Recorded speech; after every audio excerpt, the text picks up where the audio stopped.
Hello students, Rajasthan land laws की class में आपका एक बार फिर से स्वागत है। स्टूडेंट्स, लास्ट क्लास में हम पढ़ रहे थे राजस्थान टेनेंसी एक्ट 1955 का topic provisions for review, revision and reference, जिसका फर्स्ट पार्ट हम पढ़कर आ चुके थे, जिसमें हमने रिव्यू के बारे में कुछ प्रोविजंस देखे थे और हमने रिवीजन पर चर्चा करी थी। अब हम आज के पार्ट में से आगे बढ़ाते हुए बात करते हैं फिर से रिवीजन एंड रेफरेंस के बारे में। क्लियर? लास्ट क्लास में हम लोगों ने आपका सेक्शन 229 कंप्लीट कर लिया था एंड 230 हमने देख लिया था, यानी कि रिव्यू एंड रिवीजन के दो टॉपिक्स हमने देख लिए थे। अब हम इस रिवीजन वाले टॉपिक को थोड़ा सा आगे बढ़ाते हैं और पढ़ते हैं हम लोग सेक्शन 231 के बारे में, जिसमें उच्च न्यायालय द्वारा पुनरीक्षण के बारे में बता रखा है, यानी कि रिवीजन बाय हाई कोर्ट। इसके अलावा सेक्शन 232 जिसमें रेफरेंस यानी कि निर्देशन के बारे में उपबंध किया गया है। तो आइए क्लास स्टार्ट करते हैं। हम बात करते हैं सेक्शन 231 के बारे में। It is about power to high court to call for cases, यानी कि उच्च न्यायालय की अधीनस्थ जो न्यायालय है उनसे मामले को मंगवाने की शक्ति। किस लिए मंगवाता है वो मामलों को मंगवाता है पुनरीक्षण के लिए, यानी कि रिवीजन के लिए। तो देखिए स्टूडेंट, समझने की बात ये है आपकी, जो आप पहले से समझ लीजिए अच्छे से, फिर हम इसे रेड आउट करते हैं। उच्च न्यायालय जो है, हाई कोर्ट जो है, राजस्थान हाई कोर्ट की हम बात कर रहे हैं। हाई कोर्ट जो है किसी भी अधीनस्थ राजस्व न्यायालय, जो भी सब ऑर्डिनेट जो राजस्व न्यायालय है उसके द्वारा निर्णीत मामलों में जहां सेक्शन 239 के अंतर्गत सिविल न्यायालय को तो अपील की जा सकती है, परंतु उच्च न्यायालय को अपील नहीं की जा सकती है। पहला आप इसमें कंडीशन याद रखेंगे, उच्च न्यायालय किसी भी सब ऑर्डिनेट जो रेवेन्यू कोर्ट है उसमें अगर कोई निर्णीत मामला है, उसमें अगर कोई डिसाइडेड मैटर है तो उसको अपने पास मंगवा सकेगा। लेकिन कब मंगवा सकेगा बच्चों?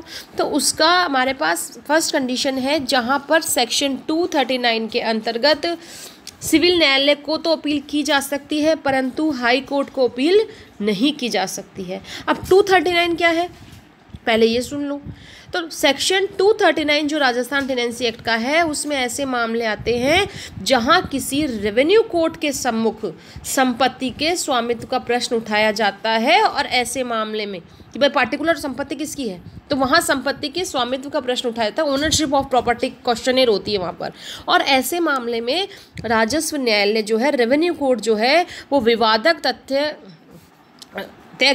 तय करके, जो भी विवादक होते हैं, जो भी उन विवादकों को वो तय करके निर्णय हेतु सिविल न्यायालय को प्रेषित करता है। अब उस प्रॉपर्टी की ओनरशिप का जो क्वेश्चन है वो किसको सॉर्ट आउट करना होता है, किसको देखना होता है, उसके बारे में निर्णय किसको देना होता है? सिविल कोर्ट को।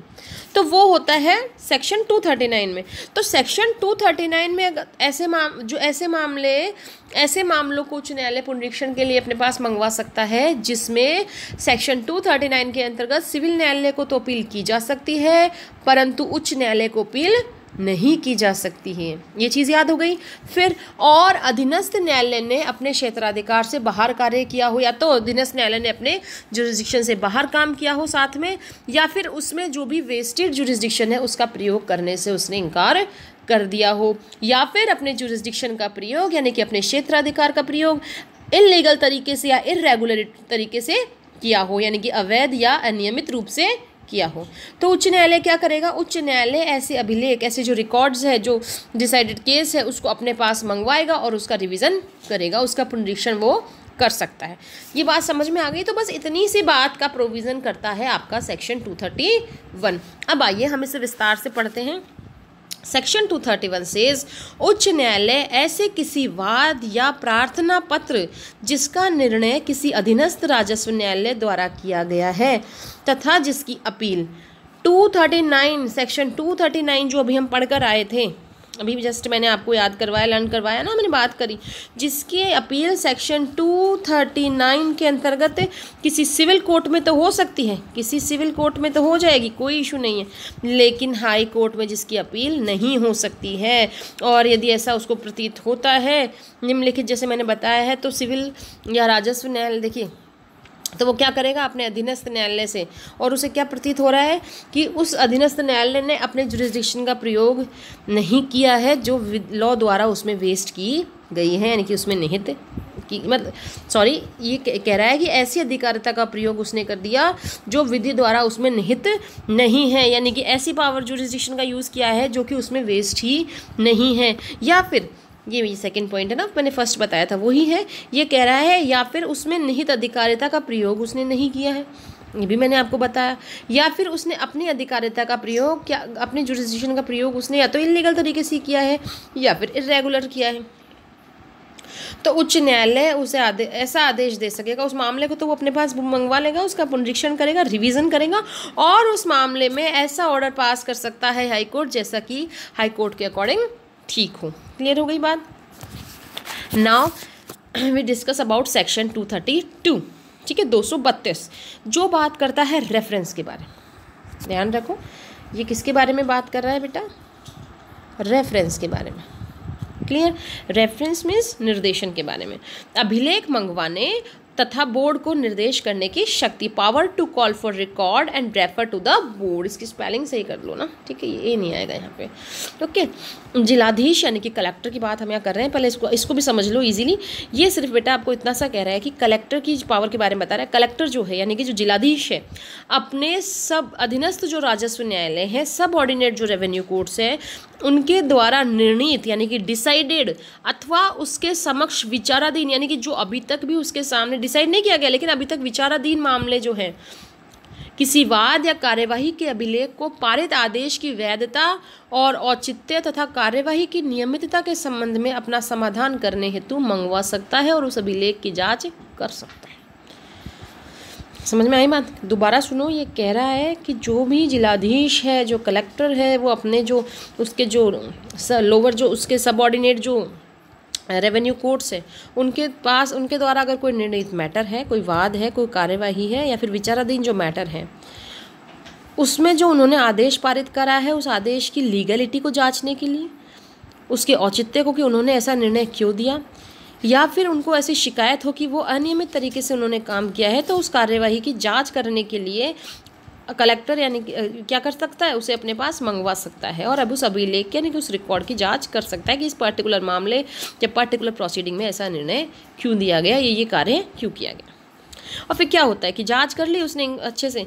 जांच करने के बाद यदि मान लीजिए जिलाधीश के मत के अनुसार अधीनस्थ न्यायालय द्वारा दिया गया आदेश या फिर कोई भी जो उसने कार्यवाही करी है उसमें परिवर्तन करके उसे वो विखंडित कर सकता है या फिर उसे उलट भी सकता है। उसको लगना है ना कि अगर उसको विखंडित करने की आवश्यकता है यानी कि उसको वो शून्य घोषित कर सकता है, उसके अलावा उसे उलटने की भी उसको आवश्यकता है, वो उसमें कुछ चेंजेस करना चाहे तो भी कर सकता है, वॉइड भी कर सकता है उसको। तो वह उस मामले को अपनी सिफारिश सहित, अपनी रिकमेंडेशन लिखेगा, अपनी सिफारिश सहित राजस्व मंडल को निर्देशित करेगा कि भाई हमें ये जो है, मैं अब रेफरेंस देगा वो उस मामले में कि ये जो है इसमें इस तरीके की या तो प्रोसीडिंग होनी चाहिए, इस निर्णय में ये कमी है, इसको इस तरह से सुधारा जाए, इस तरह से वो राजस्व मंडल को निर्देशित करेगा और राजस्व मंडल जैसा उचित समझे आदेश पारित करेगा। ठीक है बेटा, अब देख लो, हम इसे रेड आउट कर लेते हैं।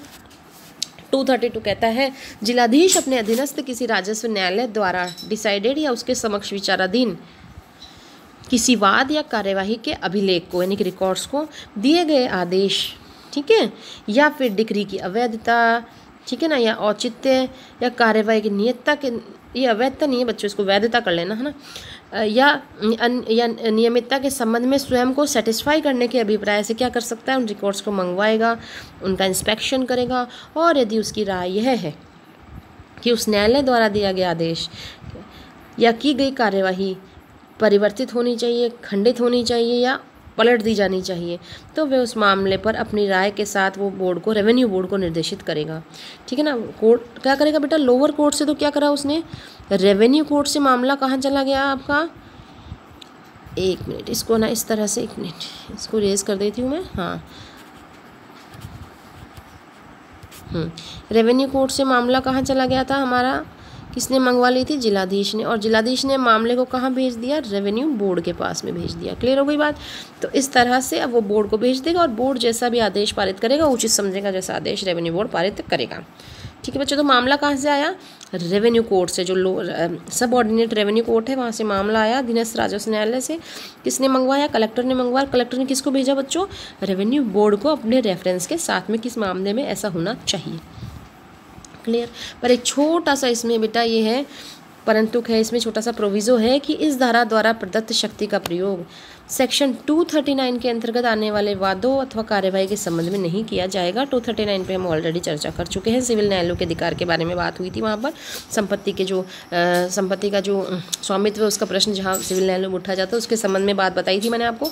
तो जहाँ कोई मैटर अगर सेक्शन 239 के अंतर्गत आता है वहाँ पर उसे शक्ति प्राप्त नहीं होगी, वहाँ पर 232 कोई काम नहीं करेगा। क्लियर हो गई बच्चों बात। तो इस तरह से हमारा जो है अपील का तो हमने पहले लास्ट लेक्चर में कंप्लीट कर लिया था, फिर अभी प्रीवियस लेक्चर में हम लोगों ने ये इसका पार्ट फर्स्ट देख लिया। आज हमारा ये कंप्लीट हो गया। तो अपील, रिव्यू, रिवीजन, रेफरेंस, चारों टॉपिक आपके इंपॉर्टेंट है एग्जाम के पॉइंट ऑफ व्यू से, जिनको मैंने आपको क्लियर करवा दिया है। अब आज के लिए इतना ही। Thank you all of you. Stay home, stay safe, bye bye.